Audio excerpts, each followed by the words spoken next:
Hey guys, how's it going? Welcome to the Mina channel. I know I have a haircut and it looks kind of weird in the camera. Wow, so strange.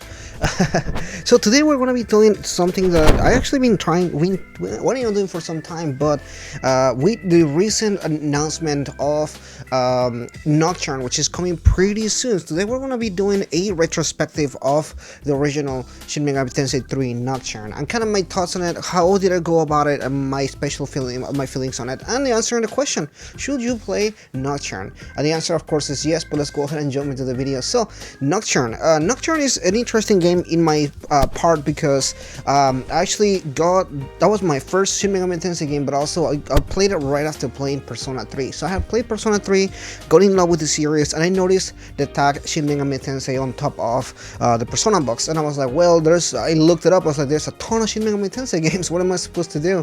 And the closest thing to it was Nocturne. So I borrowed a copy from a friend and I put it on my PS3 and I started playing it. Well, on PS2, well, kind of weird scenario. The games came out so close to when the PS3 had just came out, so I had the original PS3, and then he died and I had to play the games on the PS2. So I kind of like went back and forth with those two, but started playing the game and it instantly got me hooked in the game because it's so different, but it's really hard to explain. But the game, at the beginning of the game, it doesn't really tell you much. In fact, you really experience this is not even a spoiler really, but you experience the end of the world within like the first hour of the game. As the apocalypse has happened, you wake up and you have been turned into a demon, and now you have to kind of go about and try to find your friends, but more likely try to find what's going on around it, because there's a lot going on here, a lot of mystery, a lot of stuff. Who's the child with the lady that is being pushed in the chair? Like, what's going on? There's so many different stuff in this game that really puts a lot of questions. There's a lot of mystery to it, but also it's a really lonely game because overall you are in a world that now is invaded by demons. Everything else is a demon, and you yourself you're the only human, so to speak, although now you're a demon. So everybody that you're meeting is a demon, and all of them talk, and you have a lot of conversations. This is one of the games where I feel like the demon conversation system where they join your party makes the perfect sense, because you are the demons and you're a demon and you're having other demons join you as part of the party and everything like that. It just makes perfect sense. It's really good in the aspect that it carries over to.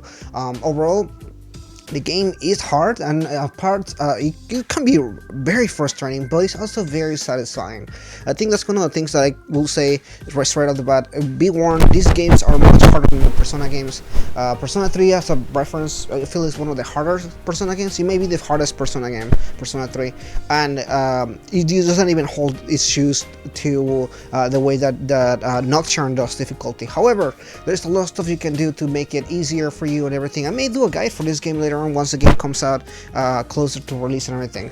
But overall, I do feel that the game does have a steep course, especially when you get to Matador, for example, which is a really hard boss. I know it's a meme and everything like that, or even the first boss. I heard a lot of people get stuck on the first boss, which it is hard, but I'll be honest with you, I didn't think it was really hard, but I heard some people even get stuck on the first boss, and I was like, wow, that is interesting.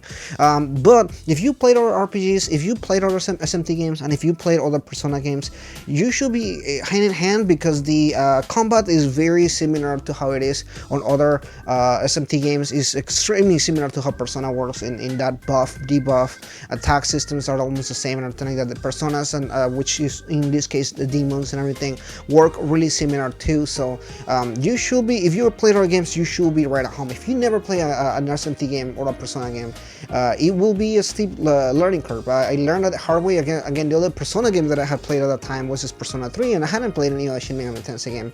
So back when I was playing, I was struggling quite a bit, but I did learn the mechanics and I learned how to do certain things and everything. And overall, it does get easier. You start learning the curve, and you can even make the character broken. In fact, the level cap for this game is super crazy. You can beat the level.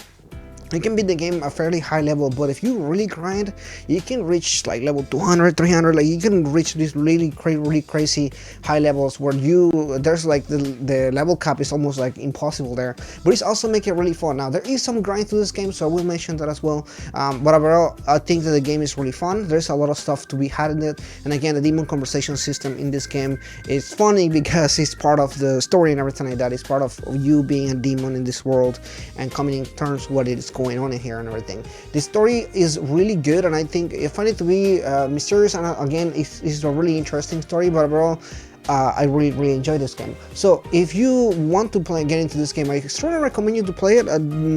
There's obviously the original version, but now we're having a new HD remaster version coming within the next few months, I think 2021 sometime at the beginning of the year. So we'll see how that comes out. I'm very excited. Of course, I will do a giveaway when I always do a giveaway when a new Shin Megami Tensei game comes out and everything.